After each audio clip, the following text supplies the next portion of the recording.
Que suene y resuene.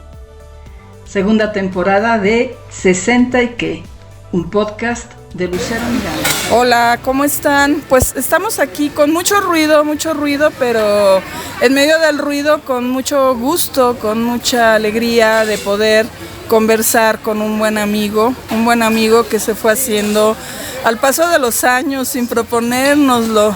Se llama David Flores, profesor en el TEC, con una trayectoria, yo diría que larga. Ahorita él nos va a aclarar si hay una trayectoria larga.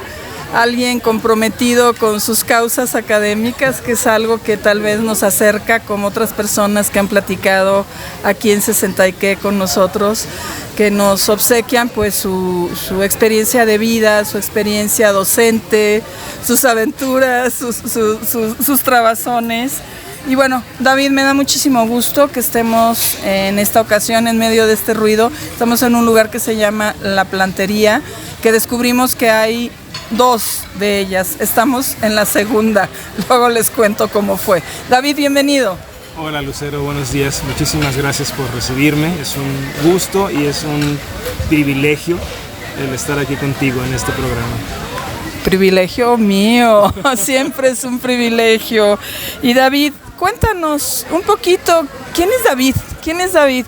Yo veo a un David siempre comprometido, a veces muy serio. Tú me llamas la atención una vez porque te veo muy triste, te veo muy apagado.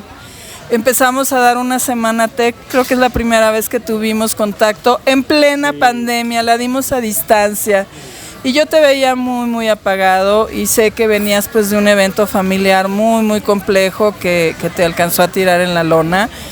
Pero también fui observando, también fui observando a una persona resiliente, porque empezó a buscar maneras de salir adelante, a pesar de todos los horrores de la pandemia, del encierro y de todo lo que estaba pasando en las vidas personales. Pues mira, David es un tipo introspectivo, sí serio, pero en cuanto encuentro un piecito me abro, ¿no? Cuando me siento con confianza, a gusto con alguien como contigo, me da mucha facilidad compartir y abrirme, ¿no? Entonces, sí recuerdo aquella semana TEC en plena pandemia, cuando íbamos a cambiar el mundo con el servicio social. Cuando queríamos cambiar el mundo con el servicio social, pero luego nos dimos cuenta que no fue tan así. Pero sí, a mí la pandemia me llega y esta parte un poco huraña de mi personalidad le venía bien estar en el aislamiento, estar sin mucho contacto con la gente. Claro que no era un evento muy agradable, las razones por las cuales estábamos confinados. Y además, como tú dijiste, yo perdí familiares, amigos durante la pandemia, fue muy difícil. Y eso era una contradicción, estar contento, entre comillas, en el confinamiento, pero por otro lado, saber de gente que ya no estaría más, justamente por el tema de la pandemia, ¿no? Entonces, hubo que ir remando allí. El contacto con el exterior lo hicimos a través del Zoom en esas sesiones con Semana TEC y no había más nada, ¿no? Entonces, ahora a la distancia sí extraño un poco el confinamiento porque sigue siendo un poco huraño, pero el contacto con la gente, sobre todo con gente que te importa y que te hace sentir bien y que te hace sentir a gusto, es muy agradable, ¿no? Entonces vale la pena sentarte como ahorita con un café, con tener ruido, una charla con ruido, pero tener una charla muy a gusto, sí. que deja un sabor agradable y que a mi espíritu le da una refrescada. Sí, fíjate que ahorita que dices lo de huraño y demás, yo estaba en la gloria, en medio de un cerro rodeada de árboles, en una cabaña donde no llegaba más nada, más que el ruido de los perros. Entonces, sí, yo también disfruté mucho esa parte, con todos los dolores y los pesares que fue acarreando este evento del que todavía nos resistimos mucho a hablar, De repente pienso como cuando hablamos de los abuelos que vivieron la guerra y que se negaban a hablar de la guerra. Y creo que estamos en un periodo como generacional, no sé cómo llamarlo, que nos genera resistencia a hablar lo que nos cobró el encierro, en lo bueno y en lo malo. Sí, yo creo que como seres humanos, como persona, estábamos habituados a estar en contacto con un montón de gente. Y en lo cotidiano salir a la calle y hacer tu trabajo o hacer tus actividades que te daban gusto. Y el encerrarnos o el encerrarme me llevó a confrontarme con esa situación de decir, ya no estoy en la calle porque afuera está pasando esto, es peligroso estar en la calle. Pero también me confrontó con David, el que empezó a hacer trabajo hacia el interior y a tener esa oportunidad de manera obligada, por así decirlo, a entrar en mi persona. Sí, es cierto, no estábamos tan habituados todavía no estamos habituados a compartir cómo lo pasó cada uno en la pandemia, pero creo que también hubo algo bien interesante dentro de todo lo desagradable de la pandemia, que fue el que empezamos a tener esa confianza de hablar de nuestras situaciones personales, obviamente con quien teníamos la confianza. No íbamos a cantarlo a los cuatro vientos, pero sí te encontré a ti, encontré a otras personas con las que sí podía hablar de lo que pasaba. Y de cómo te sientes, ¿no? Cómo te vas sintiendo, ¿Qué demonios nos van habitando? Porque definitivamente la pandemia nos lleva a enfrentarnos a lo mejor y a lo peor de nosotros. Con esos demonios que no sabíamos que estaban, o con los que sabíamos que estaban allí, pero no les queríamos abrir la puerta. Y no había remedio, estabas encerrado y pues claro que tenías que abrirles la puerta, porque en mi caso, si no se las hubiera abierto, quién sabe qué hubiera pasado. No, o sea, hubo gente que la pasó tan mal que prefirió ya no seguir viviendo, porque no le gustaba aquello con lo que se encontraba, porque era difícil llevarlo, no sabía cómo manejarlo. Y bueno, yo creo que en parte con mi experiencia con el tema de la depresión, creo que me ayudó a así plantarles cara a estos demonios e irlos más o menos sobrellevando y luego después a verbalizar con los demás lo que me estaba ocurriendo o lo que me ocurrió durante la pandemia. Y fíjate que escuchándote se me ocurre que en una de esas, quienes padecemos de depresión, gracias por declararlo, en un momento dado estuvimos más habilitados para transitar pues este camino de sombra que nos tocó caminar los 2 años de encierro. Yo creo que sí, yo creo que quienes estamos en este proceso de esta situación de enfermedad mental, si habíamos hecho un trabajo previo, si habías tocado fondo y habías tratado de salir adelante con terapia, con medicación, con ir a un psiquiatra, de alguna manera teníamos ciertas herramientas para poder enfrentarnos a esta soledad desagradable que quienes siempre vivían pues felices y contentos. No sé por qué así lo vivían plenamente o porque era la manera en que vivían sus situaciones, ¿no? Y era la moda, ¿no? Había que ser feliz porque es el boom de la felicidad donde todos debían de florecer alegremente. Exactamente, pero llega la pandemia y creo que el tema de la pandemia puso un alto a esta situación de ponernos la cara de ser felices y de tener esta moda de que todo el mundo ve las cosas de una manera sonriente. Creo que la pandemia abre la puerta dentro de esas tabúes y silencios, abrió la puerta a poner sobre la mesa lo que estaba pasando en el plano de la salud mental. Y surgen un montón de situaciones donde había gente que decía, ¿cómo es posible que él diga que tiene depresión si siempre lo ves feliz, ¿no? Entonces, creo que la pandemia, dentro de todo el dolor que nos dejó, trajo esa parte de ser honestos con nuestras personas y con nosotros al decir, a mí me pasa esto, yo tengo depresión, o yo la padecí, o yo la estoy padeciendo. Y ahora creo que hay una luz en ese sentido, ¿no?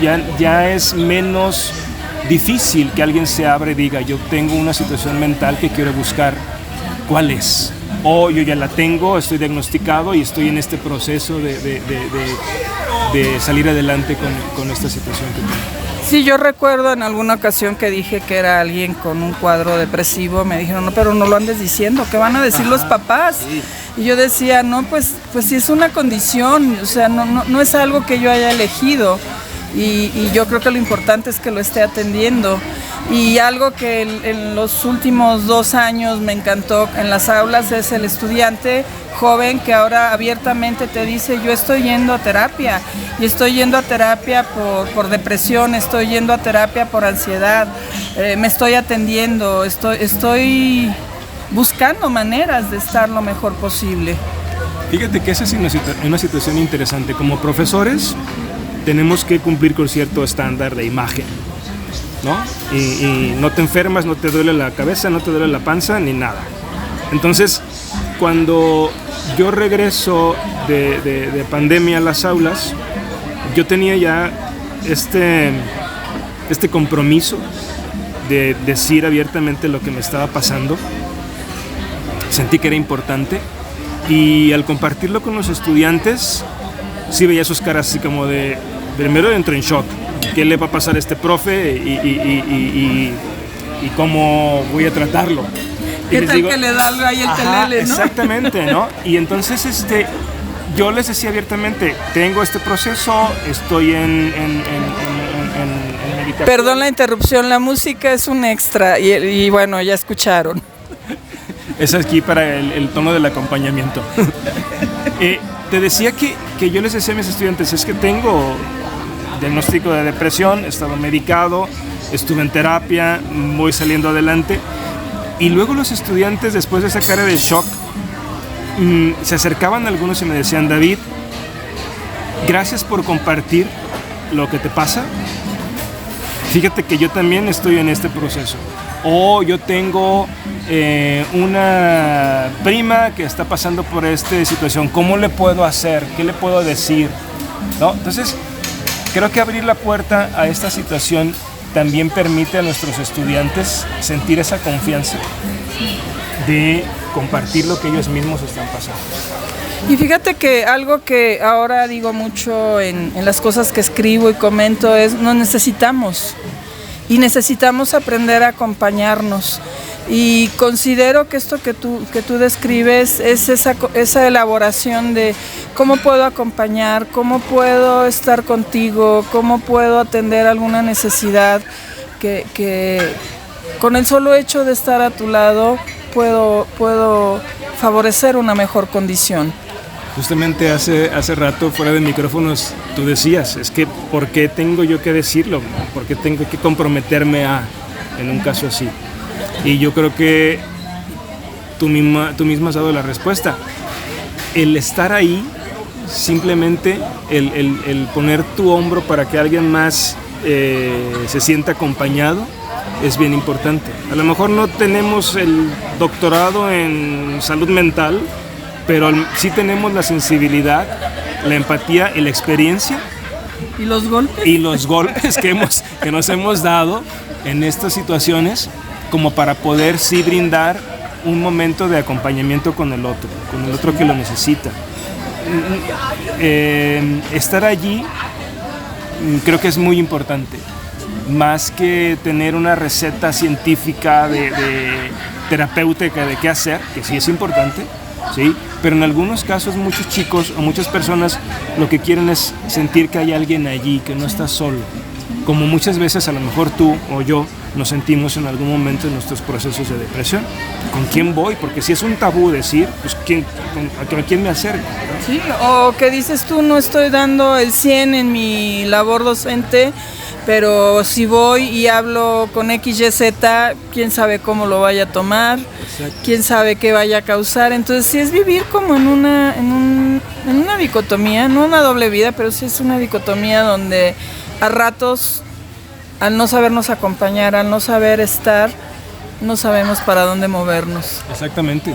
Y sobre todo en el plano profesional, porque justamente cuando tú te abres y confiesas a tu jefe que tienes un proceso de depresión, pues no sabes qué va a pasar, ¿no? No sabes si al siguiente curso te lo van a dar o no, porque te consideran alguien que a lo mejor no da el 100%, o que quizá a medio semestre se enferme, tenga alguna crisis y bote el curso. Sí. Fíjate que yo en eso aprendí mucho con mis maestros de ética, los españoles. Estuve en un programa donde el 95% de los profesores fueron españoles, y fue la primera gran caída, la más profunda que tuve en términos de depresión. Tuve una depresión profunda que duró un buen rato, en plena hechura de maestría. Y entonces me acuerdo que me acerqué a uno de los profesores que más le han dado al TEC de los españoles, Xavi Echeverria, y me acerco y le digo: doctor, estoy viviendo un proceso de depresión. Si recibí de alguien tanta consideración, tanto cuidado, que no me regaló calificación ni me regaló hacer menos, pero el respeto, la consideración, el cuidado con el que él me trataba, una vez que yo declaré que estaba deprimida, me enseñó que no estaba mal hablar de lo que te pasaba, ¿sí? Y me ayudó mucho en el camino que siguió. Creo que eso es muy importante, el decir lo que nos está pasando. Es algo fundamental para poder sentirte en confianza, sentirte fuerte, y cuando hay un tropezón o una crisis, pues sabes con quién puedes acudir, y en lugar de decir no puedo atenderte, vamos, yo te acompaño, ¿no? ¿En qué puedo apoyarte para que tú sigas adelante y salgas de esta crisis y después hagas lo que tienes que hacer, ¿no? Y estás hablando de dos cosas fundamentales que creo que la vida nos ha ido enseñando, David, y es aprender a ser muy observadores, muy observadores, y mejores escuchas de lo que hemos sido antes, porque para poderte acercar, poder acompañar, para poder apoyar, necesitas observar, necesitas escuchar y necesitas sentir. Sí, yo creo que son 3 pilares fundamentales de esto que hacemos, ¿no? Creo que en mi caso la sensibilidad me da mucho apoyo para poder ser observado, para observar en el otro algo que quizá alguien más no lo note. Un dejo, un guiño, una palabra, un ademán, ¿no? Y saber decodificarlo y empezar a acercarte con esa persona para saber qué es lo que está pasando y qué puedes hacer, ¿no? Porque también hay que respetar. Si el otro, aunque tú detectes que algo está ocurriendo, no acepta tu compañía o tu ofrecimiento de ayuda, tienes que respetar. No puedes obligar a nadie a dejar de sentirse como está, ¿no? Pero sí creo que tienes que tener en claro que estar allí en el momento es importante, y dar ese salto a esa negativa quizá puede permitir ayudar al otro y hacerlo sentir bien y sentir mejor, transitar esa crisis, pues. Y fíjate, tenía yo aquí mi lista de ideas y bueno, pues estamos hablando de la vida y estamos hablando de alguna manera de esos caminos de sombra que se van enfrentando cuando pues hay un video que les recomiendo mucho, búsquenlo en YouTube, que se llama El perro negro de la depresión. Les invito a que lo vean, se los pongo en el carrusel de Instagram para que puedan verlo. Y pues es ese camino de sombra, ¿no? Donde luchas todos los días porque la depresión no te absorba, ¿no? Que la nube negra de la depresión no te... esto que hacen con los extraterrestres, ¿no te qué? ¿Te abusca? Eso, no te abusca, algo así. Espero que sea el término adecuado para abducción. Fíjate que... Se oye rimbombante. Sí. Yo creo que de hecho, Lucero, el camino de la oscuridad es así como da lugar para un poema o una novela. Ah, ¿no? sí, podemos pensar en interesante, Chile. Sí. Híjole, yo creo que en mi caso han sido muchos contrastes. Sí. O sea, claroscuros totalmente. Y creo que así es la vida, ¿no? La vida no puede ser simplemente luminosidad, o obscuridad total. Creo que la vida se compone de claroscuros. Y cuando tú estás en esa parte de la oscuridad, creo que hay una oscuridad que tú deseas, en la que deseas estar, en la que te sientes cómodo, en la que estás a gusto, pero esta es otra oscuridad en la que es tenebrosa, que da miedo.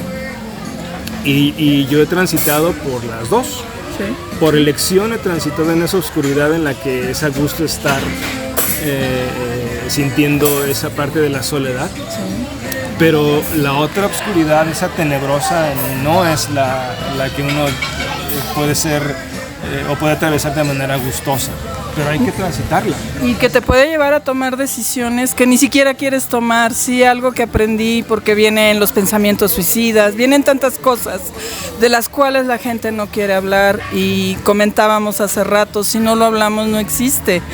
Y aprendí en un podcast que escuché que decían, muchas veces quien se suicida lo que no quiere es el dolor de ese momento, ese dolor tan profundo de tanta oscuridad. No es que esté peleado con la vida, no quiere ese dolor que está sintiendo. Y la gente que está alrededor no necesariamente lo entiende, ni siquiera es capaz de respetarlo como una postura. Me estoy metiendo en camisa de 11 varas, lo sé, David. Bueno, déjame decirte, esa oscuridad tenebrosa me llevó a tener ideas suicidas como las que tú comentas y afrontarlas. Pues, claro. ¿no? O sea, y coincido. Y alguna vez en el TEC tuve la oportunidad de tener un curso acerca del tema del suicidio. Y era un experto que venía de España a hablarnos, y él nos decía, la gente que se suicida no es que no quiera la vida, justo es lo que tú decías, ¿no? No es que no quiera seguir viviendo, pero ese momento justo, ese punto de oscuridad en la que está, no le viene bien. Junto con las mañanitas, porque no vamos a detener esta grabación por el tema de la edición. Entonces, nada más loco que hablar de suicidio y las mañanitas escucharlas. Claro. Alguien celebrando la vida, muy bien. Te decía, no es que quiera uno dejar de vivir, no, o sea, el punto es que en ese justo instante el dolor es tan fuerte que no puedes mirar para otro lado, ¿no? Y decías tú, hay gente que no sabe y que no detecta y que no entiende. Por supuesto, hay gente que dice que el que se suicida es un cobarde, que el que se suicida no quiere vivir, y creo que no hay nada más alejado que eso. Y no culpo a quien piensa de esa manera, pero si hablábamos hace un momento de que ser sensible, ser observador y ser un buen escucha, esa persona no lo tiene, no va a entenderte por el proceso en el que estás pasando. O sea, quizá a quien tenga esas ideas de las personas que cometen suicidio o que intentan quitarse la vida, tienen esa idea, pues creo que les haría falta un poco más de sensibilidad, de observar y de ser empáticos con el otro, ¿no? Para poder entender un poquito. Me gusta mucho esta frase que anda ahora en las redes que dice, escuchamos y no juzgamos. Sí. Y yo creo que tiene su sabiduría. Sí, yo creo que escuchar sin juzgar es algo muy complicado. La sociedad nos ha llevado a enseñarnos a juzgar todo lo que vemos, todo lo que escuchamos, sin pasar por este filtro de la reflexión, ¿no? Personal, de la empatía, decir, a ver, ¿por qué sucedió con el otro aquello que hizo? ¿Qué resortes lo impulsaron para? Estamos simplemente con el dedo en el gatillo para juzgar la acción del otro, el dicho del otro, y es muy sencillo. Pero creo que reflexionar antes de juzgar es la cosa más complicada que puede haber. Muy, muy complicado porque exige mucho trabajo interior, mucha introyección, mucho reconocerte como un ser falible que no hay más que escuchar y no juzgar. Exactamente. Y yo creo que nos hace falta primero ir hacia nosotros, comprendernos, para luego después poder comprender al otro, ¿no? Y ahí, cuando tú eres humilde contigo y no eres exigente, tampoco puedes ser exigente con el otro, lo entiendes, ¿no? No justificar, pero sí entender los procesos por los que puede estar pasando el otro y decir, ok, la reacción puede haber sido detonada por alguna situación que trae ahí cargando, o algo que le está haciendo ruido y que no ha podido solucionar, o quizá ni siquiera se da cuenta que está pasando. Sí, y es como estas imágenes que te ponen en videos o en fotos, ¿no? Donde ponen personas, entonces te ponen la señora que no tiene trabajo y tiene un bebé, el que se le murió la abuelita, el que lo abandonaron. Y cada persona tiene una realidad diferente y si somos capaces de no juzgar, solo observar, escuchar y acompañar, creo que nos ponemos en un plano mucho más constructivo, más sano. Yo creo que sí, totalmente de acuerdo.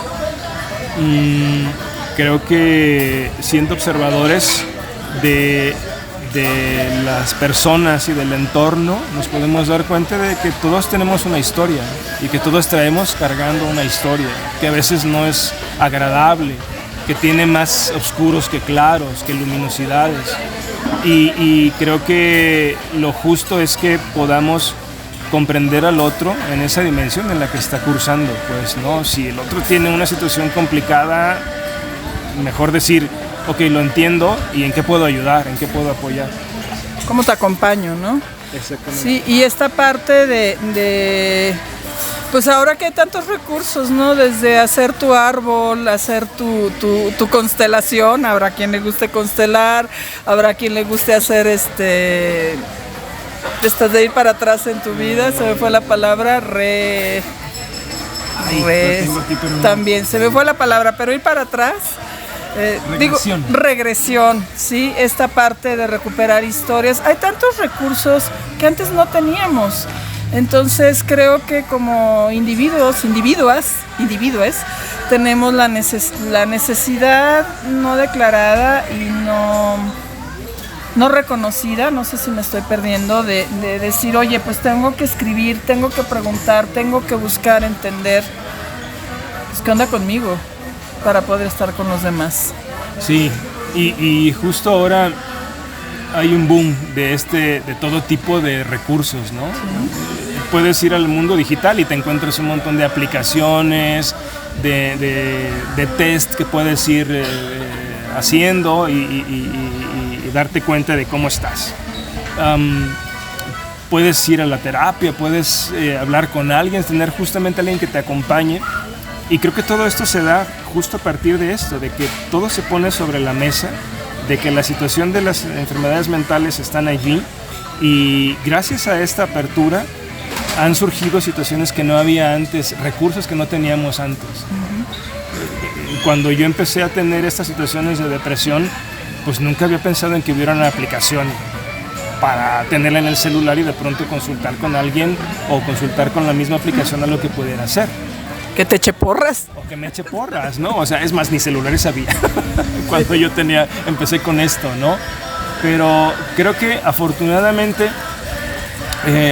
todos los recursos tecnológicos y digitales que hay se han puesto al servicio de esto, o alguien que tiene esas capacidades los ha puesto al servicio de los demás para poderle ayudar a salir de una situación de crisis cuando está lejos de un acompañamiento. Sí. Entonces, celebro que tengamos estos recursos ahora y además del montón de libros y de podcasts y de charlas que te puedes encontrar en todos lados. Incluidos los de autoayuda, que mira. Que bueno, tienen sus asegúnes, pero bueno, yo respeto quien escribe libros de autoayuda, quien tiene espacios digitales de autoayuda, seguramente a alguien le vienen bien, por eso están allí, por eso tienen éxito. Si no, se hubieran perdido y diluido ahí entre otro montón de recursos más que andan por ahí que no funcionaron, que no avanzaron. Y sí, y muchas veces, porque todos recorremos también ese camino de la autoayuda, tarde o temprano caes ahí, por la razón que sea. Entonces de pronto encuentras la frase, la cita, algo que te detona y bueno, pues se vuelve algo útil. Sí, de alguna manera si algo resuena contigo, si algo te hace eco, es porque te venía bien, ¿no? Si no, lo dejas pasar y no tienes que refunfuñar, sino dejarlo pasar y listo. Pero si se queda contigo es porque lo necesitabas. Así sea una frase por lo más simple que fuera o ramplona, si algo te hizo eco es porque te venía bien en ese momento. Y te la quedas y listo. Así es, David. Y dime, David, ¿cómo impacta en ti? Ya te dije que tú eres un bebé de 56 años. Te llevo 8. ¿Cómo impacta en ti el paso del tiempo? La conciencia de la edad que va avanzando. Si es que ya se presentó. Yo quiero pensar a los 56 años. Todavía no pensaba mucho en eso. Yo creo que empiezo a pensarlo.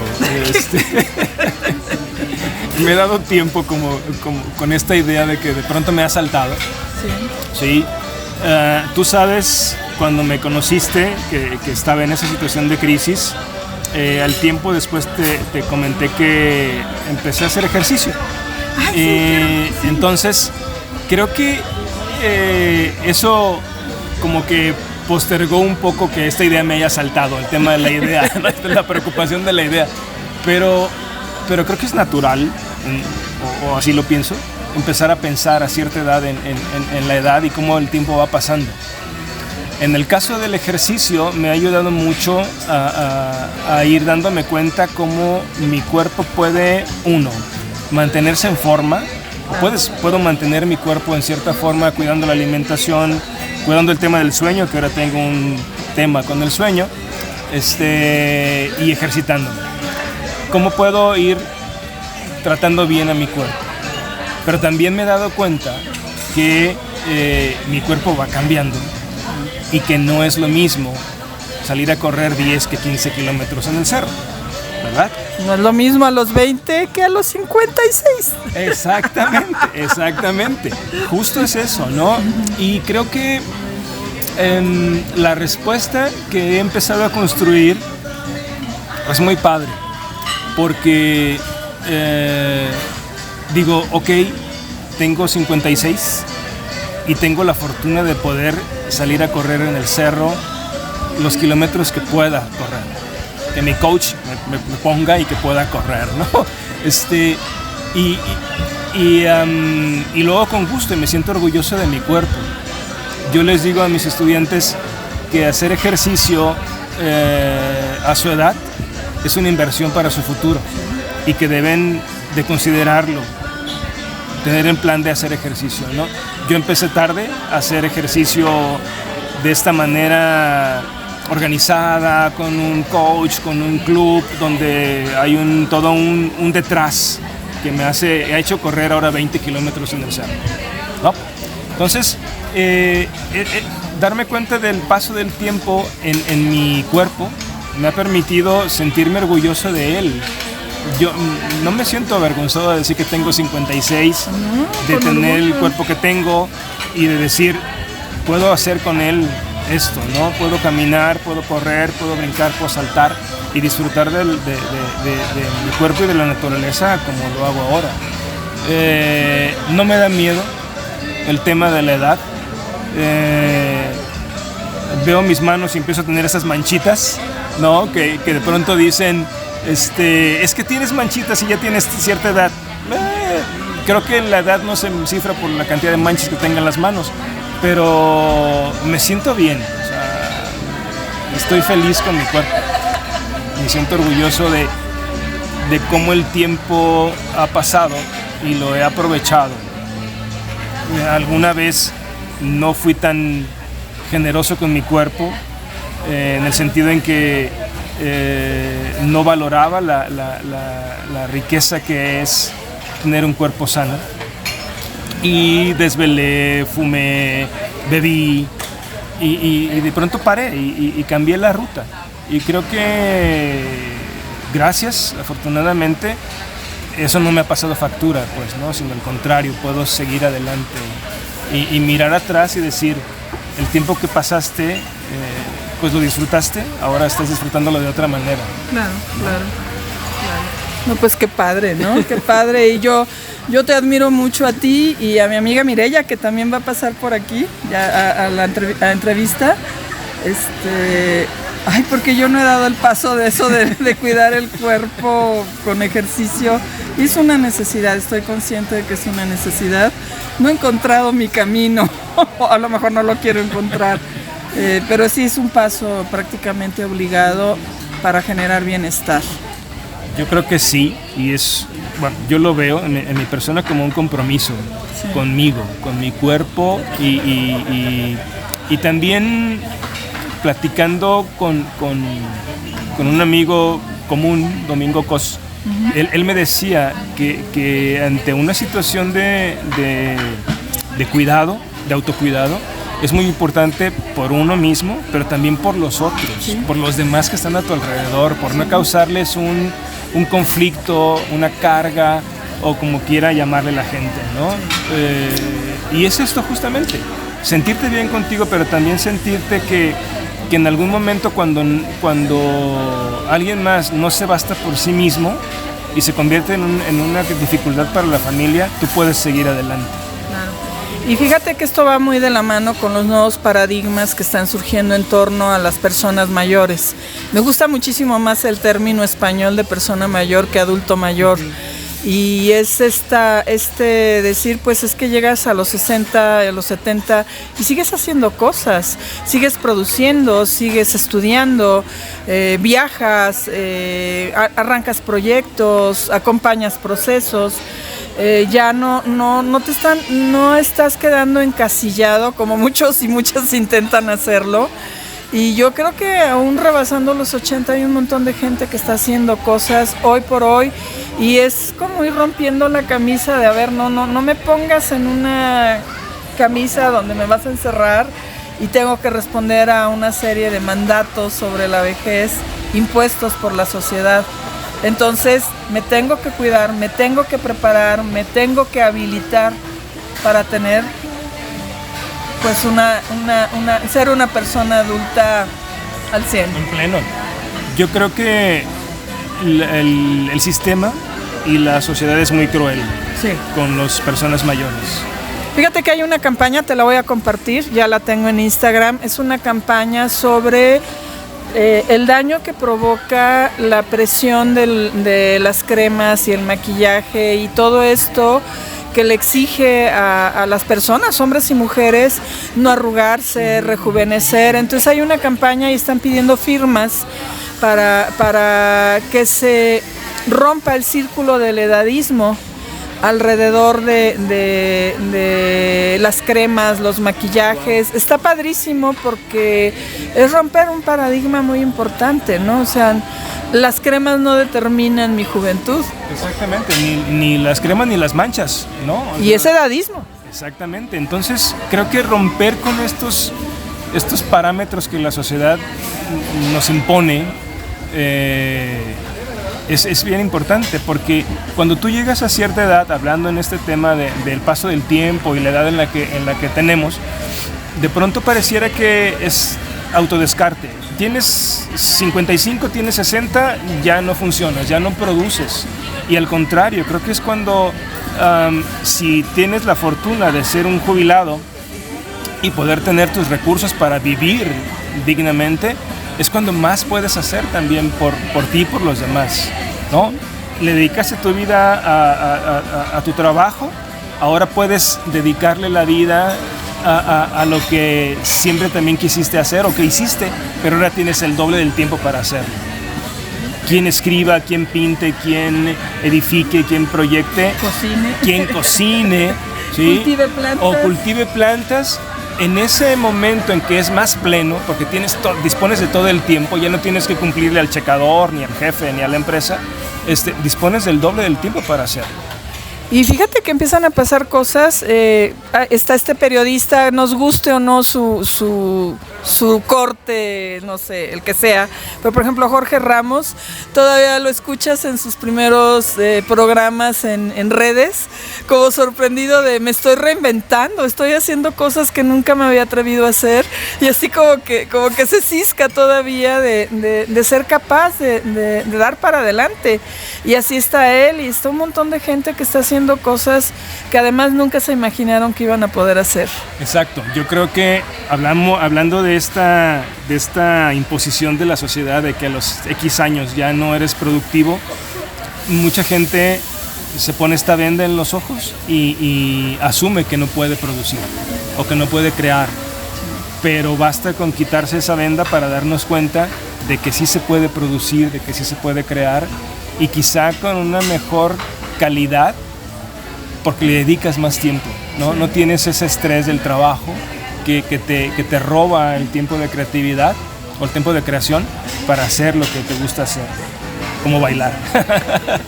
Fíjate que escuchándote pensaba en mi esposo pues tiene 60, yo tengo 64, él tiene 62, 63, y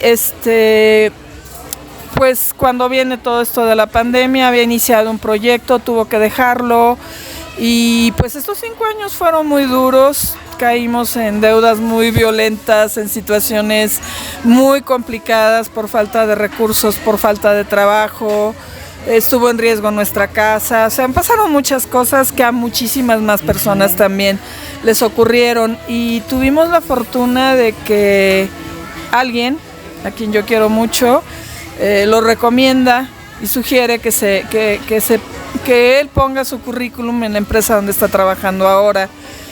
¿Y qué crees? Lo último que le importó a quien hizo el proceso de contratación fue la edad, ¿sí?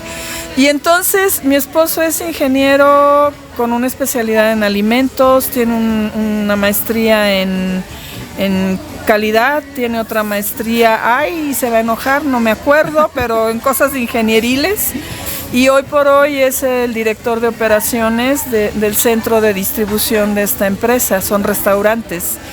Y lo que dice uno de los dueños es que lo que estamos ganando contigo es experiencia, es la paciencia de enseñar, el camino de construir, el saber qué estás haciendo y para dónde quieres mover lo que tienes que mover de acuerdo a las necesidades de la empresa. Y le decía yo a mi esposo que me parecía maravilloso porque es una forma de reconocimiento impresionante, y que ojalá más empresas comiencen a moverse en esa dirección y que no caigan en ignorar a la gente, en olvidarse de que pasaron por algún lugar, que caminaron más camino, que tienen experiencia de vida. Yo creo que las personas con experiencia son bien valiosas en cualquier situación y en cualquier contexto. Eres joven y tienes el ímpetu, ¿no? Siempre el mundo te queda chiquito, siempre. Tiras la puerta y crees que todo lo puedes hacer con ese ímpetu, y es válido. Decía una de mis maestras, que a mí no me gustaba la expresión, pero decía, yo a su edad masticaba vidrios y escupía canicas, y yo decía, ¿what? Pues está bien, ojalá que la digestión le haya ido muy bien, pero yo no que puedo escupir canicas. Pero sí masticar vidrio. No, tampoco. No, yo creo que es válido. O sea, y es entendible. Sí. Tienes 35 y tienes todo el ímpetu del mundo. Tienes 20 y ya estás trabajando, tienes todo el ímpetu. Exactamente. Cuando se requiere de tu ímpetu, está bien, está ahí. Porque sabes que tú puedes contar con un joven que te va a dar el 110%, ¿no? Pero en algún momento vas a necesitar, en un proceso, cualquiera que este sea, de creación o de trabajo, lo que sea, vas a necesitar de la experiencia de alguien, ¿no? Y esa experiencia no la tiene quien tiene el ímpetu. Entonces, ¿sabes? Son situaciones como muy extrañas. De pronto necesitas al impetuoso, pero también necesitas al tipo con experiencia o a la persona con experiencia. Y volvemos. Los esquemas están diciendo no tenemos que tomar en cuenta a los adultos mayores porque ya no funcionan según el esquema. ¿No funcionan en qué sentido? Exactamente, no funcionan en qué sentido. Pero es un baúl de experiencias que pueden en algún momento sacarte de un apuro cuando el ímpetu ya no te da respuesta. Y fíjate que algo, ahorita también recordando el proceso de mi esposo cuando lo contratan, él hizo un FODA, hizo una autofoda y abordó el tema de la edad y les dijo, es que yo me voy a cansar más rápido, o sea, no voy a tener el ímpetu que tienen los jóvenes, y la respuesta fue que era un riesgo medido. Entonces yo pediré permiso para decir qué empresa es, pero yo estoy maravillada. Tiene, como todos, tiene cosas buenas, cosas que tienen que mejorar, pero este simple hecho de recibir a alguien de más de 60 y darle un espacio y darle pues el reconocimiento, me parece extraordinario. Mientras que en otras sociedades más avanzadas, más estudiadas, se les da este reconocimiento a las personas de 60 y más. ¿Por qué no hacerlo en México?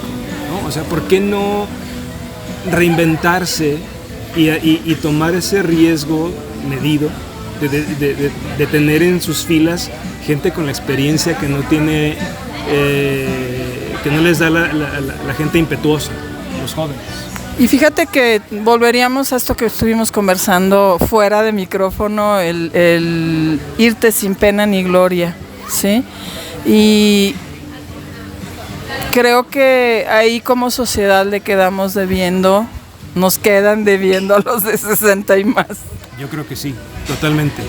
Yo creo que convertir a una persona con toda la experiencia que acumuló durante toda su vida laboral o su vida creativa, insisto en esta cuestión de creación, porque en todo momento una gente está creando, una persona está creando.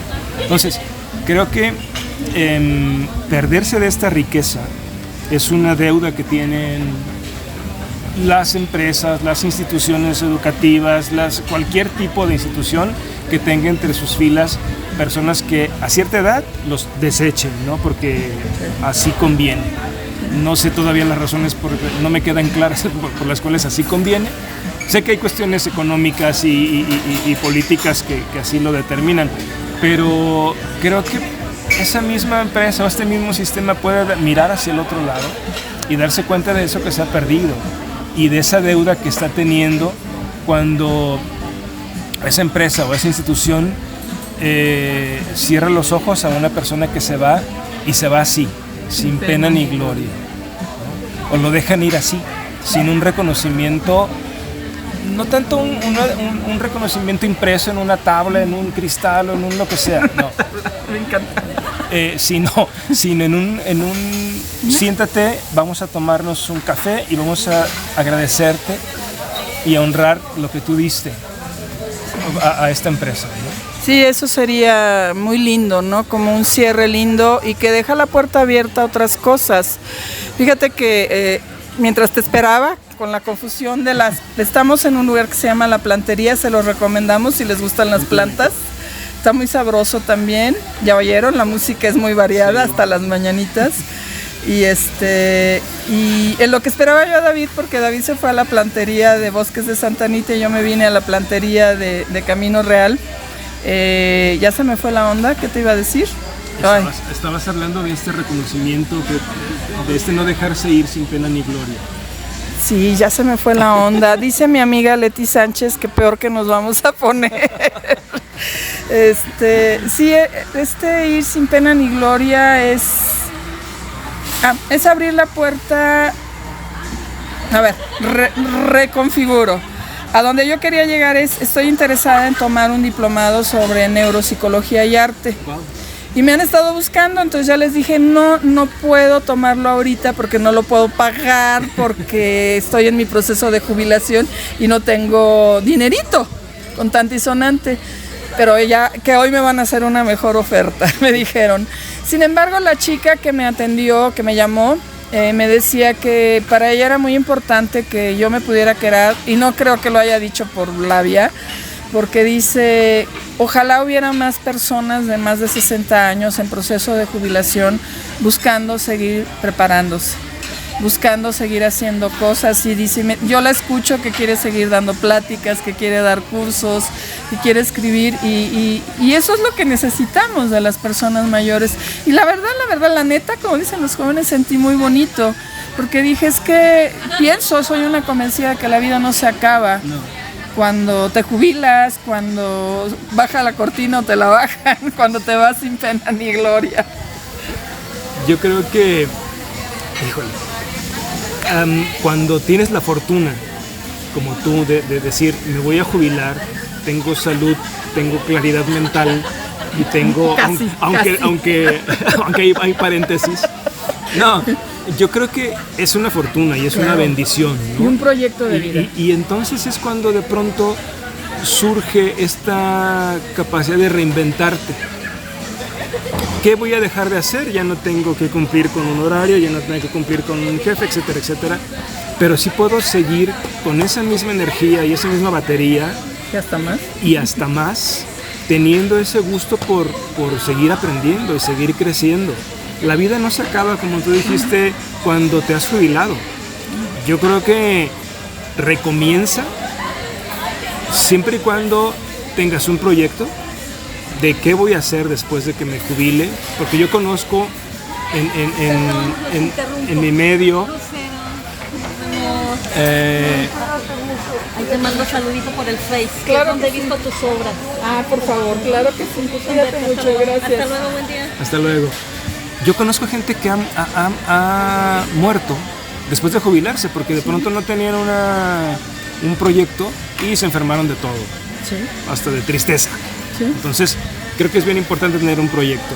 Pero a lo que voy es que reinventarnos después de que dejamos nuestra vida laboral es fundamental, ¿no? ¿A qué voy a dedicarme o con qué puedo continuar de mi vida laboral, ¿sí? Después de que ya no vaya a trabajar? Claro. Hay infinidad de proyectos que podemos tener, escribir, viajar, seguir documentándonos, seguir creciendo académicamente, ¿no? Tomando cursos y haciendo diplomados y todo esto. Que alguien te dirá, pero ¿para qué si tienes 60? Pues ¿por qué no? ¿Por qué no? ¿No? Por un crecimiento personal, pero también porque quizá en algún momento eso que tú sabes lo puedes poner en marcha en alguna situación que menos lo piensas. Me gusta mucho una expresión que se usa en el TEC, que es el vigor intelectual, por vigor intelectual. Exactamente, exacto. Así como decíamos hace un momento del ejercicio, ¿no? Tener nuestro cuerpo ejercitado y sometido a cierta disciplina, pues por supuesto que el intelecto también lo debes de tener. Creo que nunca debe de dejar, como ser humano, de seguir cultivando tu conocimiento. No se acaba. Incluso hay que ser selectivo para poder decidir qué sí quiero aprender y qué no. Claro. ¿No? Entonces, y por el otro lado, tenemos personas no tan afortunadas que justo por el mismo sistema, cuando se jubilan, se achican, se pierden, porque uno no tienen una pensión que les pueda asegurar una vida digna. Y tienen que emplearse en otras actividades que quizás sean incluso más pesadas que el trabajo que llevaron. Así es. Y así acaban sus días. Y es lamentable, porque estoy seguro que todas esas personas mayores que vemos una vez jubiladas haciendo ciertas labores tienen una riqueza increíble. Sí, y la cosa es, y esto es para los jóvenes, las jóvenes, es cómo se están preparando, porque a nosotros nos va a tocar suave, entre comillas, pero viene una generación de viejos, y aquí sí hay un pero bien subrayado, que todavía no sabe cómo va a resolver su vida de persona mayor, y sin entender, porque además es algo que soy una convencida que para generar mejores vidas a futuro en la ancianidad, para generar un mayor crecimiento como personas, esto se educa desde chiquitos. Y nuestro país no está educando, casi ningún país está educando para reconocer a las personas mayores como una alternativa de andar con ellas, de conocer con ellas, de crecer con ellas. Sí, y de hecho muchos jóvenes incluso están teniendo hoy en día dificultad para crecer, ¿no? O sea, para buscarse un empleo, para comprarse una casa. Adolescentes. Exacto, sí, no, o sea, si les es difícil ahora, no quiero imaginar cómo será la vida en este ritmo cuando tengan sus 60. ¿no? Entonces, sí me decía uno de mis hijos el otro día, no mamá, yo hasta los 50, hasta ahí llegué. Ok. Bueno, pues ojalá uno pudiera programarse cuando decide uno parar, pero incluso más allá de los 50 hay cosas padres que vivir, pues, ¿no? Mucho más allá, hay por ahí en Deutsche Welle, les recomiendo, hay una serie de documentales sobre las personas mayores y están estas personas que llegan a 100, más de 100 años en Italia y dices tú, y están bailando y están cantando y están haciendo cosas y siguen produciendo. ¿Cuál es la diferencia? ¿Qué tenemos que aprender? Exacto. Yo hace poco justamente vi en una plataforma este documental de las zonas azules o algo así se llama. También. Y es este tipo que se recorre el mundo buscando estas zonas azules. Y de verdad que es maravilloso y es envidiable ver a esas personas a los 80, 90, 100 haciendo lo que hacen y gozando la vida como la gozan. Particularmente eso, gozando la vida. Sí, gozando Creo la que vida. hace rato decías, es que tenemos esta idea de que a los 60 todo se acaba, incluso la alegría por vivir. Sí, oye. No, creo que es que ya eres viejo, ya ¿por qué te ríes? ¿Por qué bailas? ¿Por qué haces? ¿Por qué deshaces? Pues porque todavía estás vivo. Ayer hice algo, David, a propósito. Fui al tianguis con mi nieta y mi hija y mi esposo y había música así muy rica y me puse a bailar para bailar con mi nieta y bailamos mi nieta y yo y no me importó. Es que justo es eso, ¿no? O sea, ¿por qué tiene que importarte lo que otros piensen cuando tú puedes disfrutar y puedes gozar del momento? No tiene por qué haber un tapujo para que te... Bueno, es que mi mamá en mis infancias juveniles me decía, una señorita bien educada no baila en la calle. Pues yo bailé. David, ¿cómo imaginas tu vejez? Yo la quiero imaginar y necesito construirla porque no puedo imaginar y que por arte de magia surja. Una vejez tranquila, con salud y viviendo en donde me gustaría vivir y pasar esos días en el cerro, en la montaña. Yo quisiera poder tener la posibilidad de vivir en el bosque, en una cabaña, tranquilo, disfrutando del frío, de los árboles y de poder seguir caminando todavía cuando yo ya sea un viejo, pues, ¿no? Que es viejo también es como un concepto medio extraño, pero cuando tenga, no sé, 80, si sigo aquí funcionando o más, seguir con esa vitalidad y sobre todo también no perder la capacidad de asombro de lo que cada mañana me traiga. Fíjate que ahora que me aventé mi periodo de hibernación, ya aquí en el podcast nos han escuchado mi historia de hibernación, le decía yo a mi psiquiatra que algo que me hacía mantenerme como bien agarrada a la vida y al futuro era que veía los árboles y podía ver los matices de los verdes, me pueden conmover los pajaritos, les hablo con mucha frecuencia de los pájaros que cantan ahí por casa y le decía, mientras no pierda mi capacidad de asombro y no me siga admirando de cosas como esto, todavía tengo esperanza. Sí, yo creo que sí, totalmente. A mí me vitaliza mucho correr en el cerro porque justamente esto ocurre. Veo el bosque, veo su inmensidad, veo esos tonos de verde que acabas de decir justamente, escuchas el trinar de los pájaros o ya me encuentro algún insecto, algún animal que es maravilloso, pues, ¿no? Lo puedo encontrar en la ciudad, es más complicado, hay que ser más observador, pero creo que mientras tengamos esta vitalidad y no perdamos esa capacidad de asombro, vamos a vivir el tiempo hasta que la capacidad se acabe, ¿no? Yo te veo haciendo algo más, escribiendo.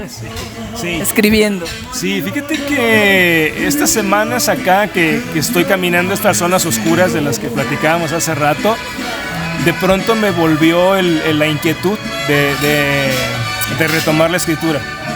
Entonces estoy tratando de organizar mi tiempo para sentarme y volver a tomar la pluma y escribir. Pero a la par creo que tengo que leer también literatura que he dejado por dedicarme a literatura para mi actividad académica. Entonces por ahí voy. Pero empieza a escribir porque es de las cosas que el tiempo no perdona. Y si no lo haces, se va. Sí, así es. Yo creo que tengo que, si de pronto suena esa campanita 2, 3 veces en diferentes contextos, le tengo que hacer caso, porque algo hay ahí que necesito hacer con el tema de la escritura. Just in time. Ok. David, ¿algo que quisieras agregar para despedir este pintoresco, extraño, raro, musical podcast? Estuvo muy, muy particular. Me encantó. Muchísimas gracias por la charla. Siempre me reconforta platicar contigo. Siempre estoy contento. Me trae mucha paz. Gracias. Y el haberlo hecho en este contexto tan particular. ¿Superarnos? Sí, el día está nublado, es maravilloso, está fresco. Y en este lugar en que estamos bebiendo café rico y teniendo estas plantas y estos árboles alrededor. Pero es lunes, está lleno de gente, no estaba en mis planes. Es increíble, yo también pensé que el lunes todo el mundo estaría abocado en sus cosas laborales, pero no. Ya veo que aquí hay mucha gente que igual que nosotros podemos disfrutar de un rato, ¿no? Entonces estoy muy a gusto, agradecido por estar contigo. Y pues nada, a seguir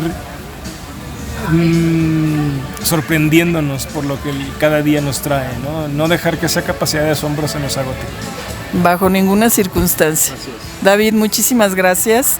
Amigos, amigas, amigues, gracias por habernos acompañado en este podcast tan peculiar por la música de fondo. Y pues nos escuchamos en la próxima oportunidad. Gracias por estar en 60 y qué.